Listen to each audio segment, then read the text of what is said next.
Boa tarde, pessoal. Continuando a nossa aula de sanidade animal, hoje vamos falar sobre higiene e profilaxia animal.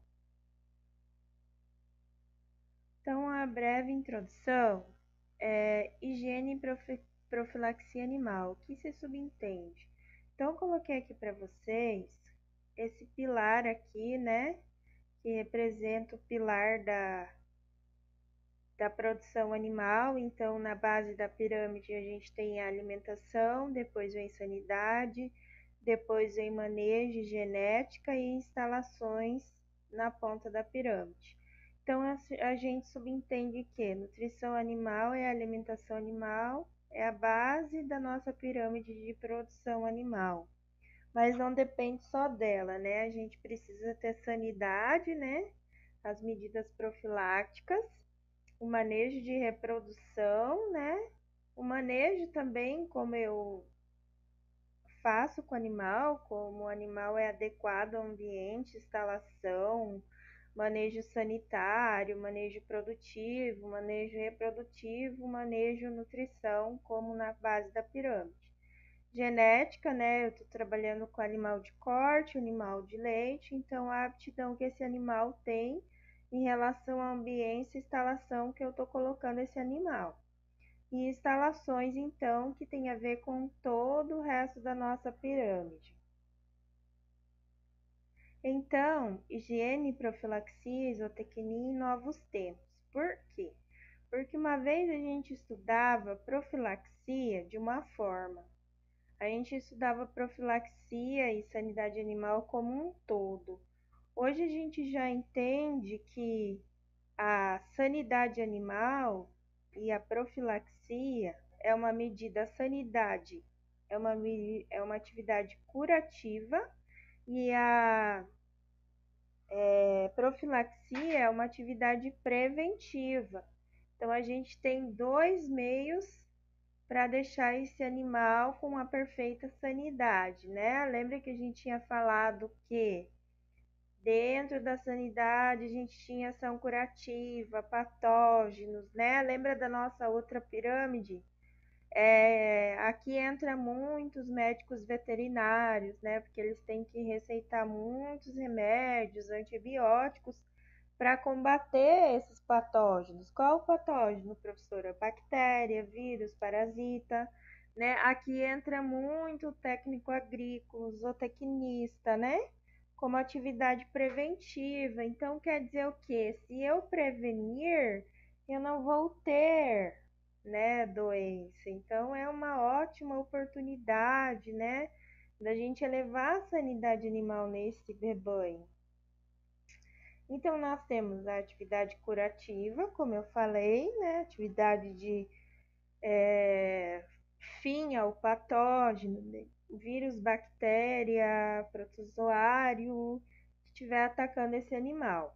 E a atividade preventiva é tudo que eu faço para que esse animal não tenha esse patógeno, né? A minha profilaxia animal dentro da minha produção animal. Então, uma questão de ordem prática, pessoal, em relação à bovinocultura de leite, né? Que nós temos a mastite, né? Então, em primeiro lugar, pessoal, o que é mastite, né? Vamos relembrar. Então, mastite bovina é a inflamação da glândula mamária que entra aqui. Deixa eu só pegar o cursor aqui, que entra aqui, né, pelo teto, pelo canal aqui do úbere, e vai chegar aqui em cima na glândula mamária e vai infeccionar, inflamar com bactéria esse local. Às vezes a infecção é tão grave que a vaca pode até perder o teto, necrose esse teto, então esse teto cai. Então, para você ver que isso é uma questão que não é simples, né? Se eu não cuidar, se eu não manter a medida profilática, a minha vaca vai pegar mastite. E se eu não manter a minha medida preventiva, curativa, quer dizer, ela vai perder o teto, vai perder produção, né? Eu vou gastar com ela, eu posso até perder o animal. Então é muito importante, né, a gente administrar essas consequências de má sanidade animal dentro da produção animal. Ainda falando sobre a bovinocultura de leite, pessoal, então medidas de controle utilizadas. Então eu tenho o teste da caneca preta, né? Eu coloquei aqui a minha caneca preta com a minha peneirinha, né? Então qual que é o objetivo da caneca preta? Você aspira aqui dentro os 3 primeiros jatos do animal, né? A caneca vai ter um fundo preto. E o que que tem que aparecer? Tem que aparecer grumos, né? Grumos pungentes. Então, professora, vai estar amarelo? Nem sempre. Os grumos vão aparecer branquinhos, né? Sabe o que que a gente fazia muito na graduação para identificar esses grumos? Sabe aquele leite coalhado que dá aquele branquinho assim, coalhadinho, né? Coalhado a gente chama. Então, geralmente o grumo, ele vai agir dessa forma, vai ser aquela queijadinha, né? Então, quando eu tenho a queijadinha, minha vaca está com o quê? Mastite clínica, né? Então, eu já tenho que entrar com antibiótico, eu não posso deixar esse animal assim, porque para ir aí para frente vai piorando a mastite, a minha produção cai, eu posso passar para outras vacas do meu rebanho. Eu posso passar na hora da ordenha, né? Equipamento que não é limpado, pré e pós-dipping que a gente já comentou aqui que não se faz, né? Lembrando, pré-dipping, aquele detergente que eu coloco no teto da vaca para limpar. Depois eu seco com papel toalha, depois eu coloco a ordenha nela, o aparelho de ordenha. Aí eu ordenho essa vaca. Ah, professora, então você limpa. Então o que que eu vou fazer primeiro? Eu vou fazer o pré-dipping e daí eu vou pegar, secar esse teto com papel toalha e aí eu vou fazer o teste da caneca preta, né? Ele pode ser feito assim tranquilamente todos os dias na ordenha, é muito fácil.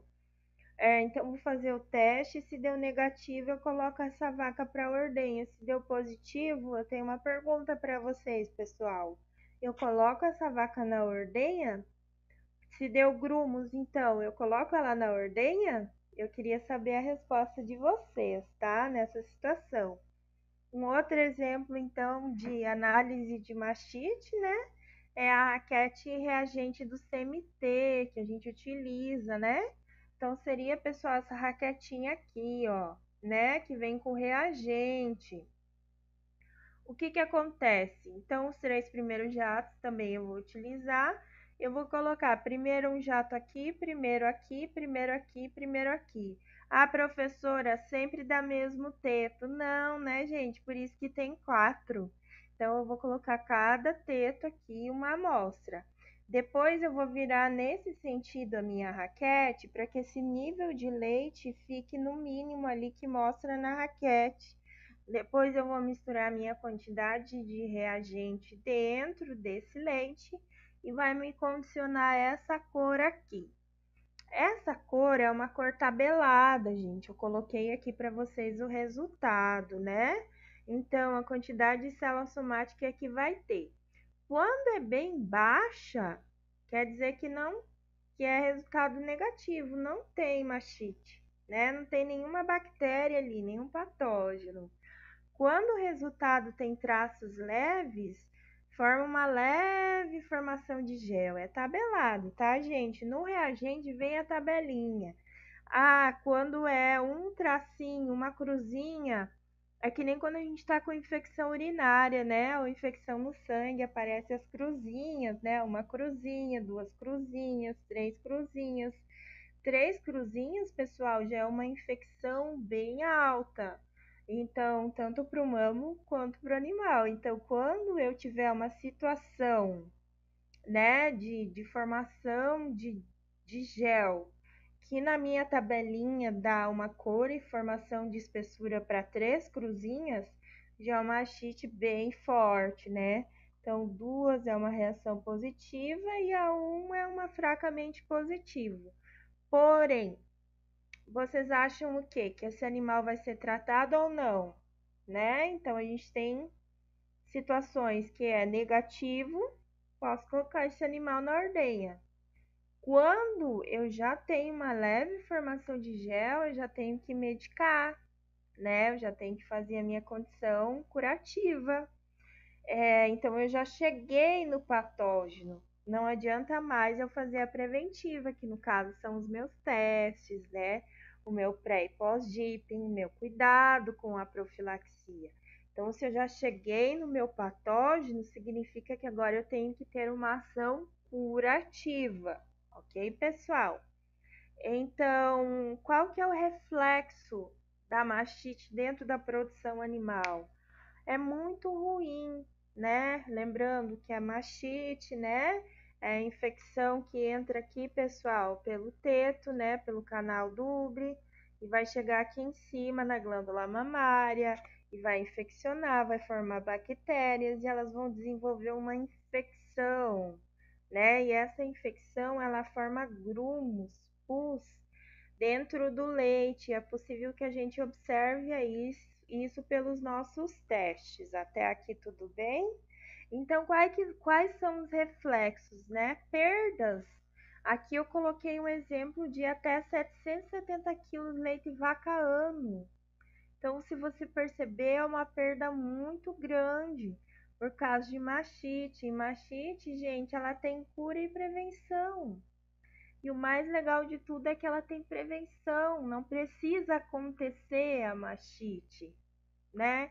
Então é uma falta de cuidado que se tem, é uma falta de profilaxia animal, com um simples pré e pós-dipping, prevenir, né? Não deixar acontecer que a infecção se alastre até naquele próprio animal ou no outro animal, né? Então, o que que eu vou fazer? O teste da caneca preta, o teste da raquete. Então, eu vou estar preconizando o que, gente? A minha produção animal e a minha qualidade de produção animal, ou seja, o meu leite com qualidade. E assim eu não vou ter o quê? Prejuízo, né? Então, segundo Schwab, em 1984, existem fases da saúde animal preventiva, né? Então, a primeira fase é fase de ações locais, a segunda é fase de política sanitária animal, a terceira é fase de campanhas e a quarta é a fase de vigilâncias e ações coletivas. Vamos para cada uma delas. Então, fases de ação locais. Primeira tática que eu vou ter é o tratamento médico, gente, de ação curativa. Então, no local desse animal, né, onde ele está desenvolvendo essa infecção. Então, seja cirúrgico, seja obstétrico, individual no animal. A segunda tática, pessoal, vai ser a quarentena. Então, eu vou separar esse animal dos demais animais.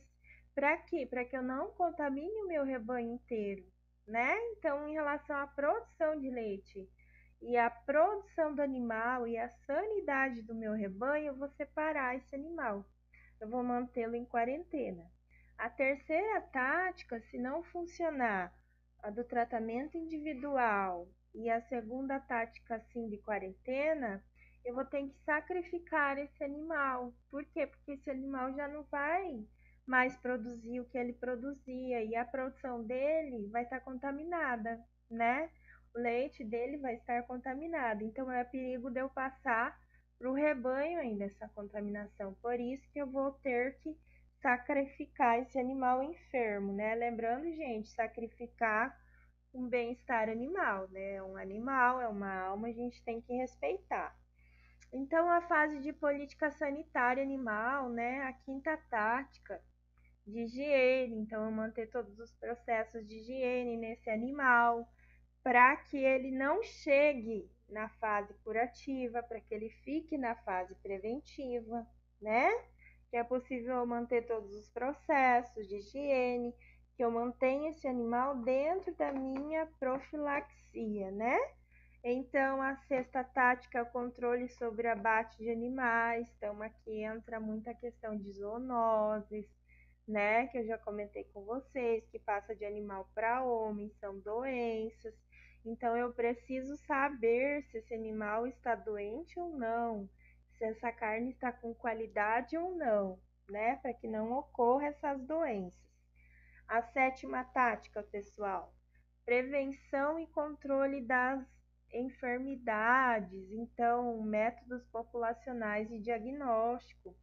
Então eu já vou até esse animal, esse rebanho, essa propriedade, eu analiso esse animal, eu faço análise, né? Eu observo, eu coleto os dados para ver se esse animal está com alguma enfermidade, não sendo só patógeno, vírus, né? E bactéria e fungo e protozoário, mas eu posso ter uma zoonose aqui que leva mais risco a métodos populacionais, né? Eu posso estar passando de animal para animal e para pessoa. Então, a oitava tática é a imunização e terapia na escala populacional. Então, eu vou imunizar esse animal. De que forma que eu imunizo ele, professora? São as vacinas, gente. Método mais preventivo que esse não tem. Então, eu preciso a imunização desse rebanho, eu preciso respeitar as vacinas, né, contra as doenças. Então, na bovinocultura de corte, o ruminante, tanto na de corte como de leite, eu tenho as vacinas que são obrigatórias, né, que eu tenho que respeitar. Na outra aula nós vamos falar sobre as doenças, então, e as vacinas, ok, pessoal? E a nona tática, pessoal, procedimentos em ecologia aplicados a vetores. Quais vetores? Animais, né? Aplicados à minha produção animal e, por que não, ao ser humano também, né? Então, eu vou fazer procedimentos que vai valer mais também como uma profilaxia, não só no animal, mas no ambiente. Lembra que eu falei para vocês sobre o destino de dejetos, né? Então é muito importante o vetor ecológico, o fator ecológico nesse caso. Aqui, pessoal, a fase de vigilância de ações coletivas, né? A nossa grande revolução epidemiológica que aconteceu. Então, assim, começou a se estudar as zoonoses, né? Homem, animal, né? Em todas as espécies que nós temos. E como que se passava essas zoonoses? É um ciclo, né? Vocês podem perceber aqui. Então, na próxima aula, nós vamos estudar essas zoonoses, os seres humanos, os animais, a produção e esses ciclos, né? Como se passa essas zoonoses. Ok, pessoal? Então, essa foi a nossa aula sobre higiene e profilaxia animal. Espero que vocês tenham gostado. Dúvidas, meu WhatsApp, meu e-mail. E eu coloquei um pensamento aqui, né? A gente, como profissional da área, eu acho que vale a pena pensar um pouquinho sobre isso, né? Então, viver é estar submetido a agentes em um meio ambiente. Fato, né? É estar na contiguidade, pessoal, continuidade, pode ser, né? Ali a professora engasgou, do patógeno, né? Estar frequentemente com esse patógeno, né? E estar em equilíbrio diante da probabilidade da doença. Então, eu conseguir manter a minha medida de sanidade, a minha profilaxia acima de tudo. Se não ocorrer, eu manter a minha prevenção curativa. Tá bom, pessoal? Até a próxima aula. Obrigada!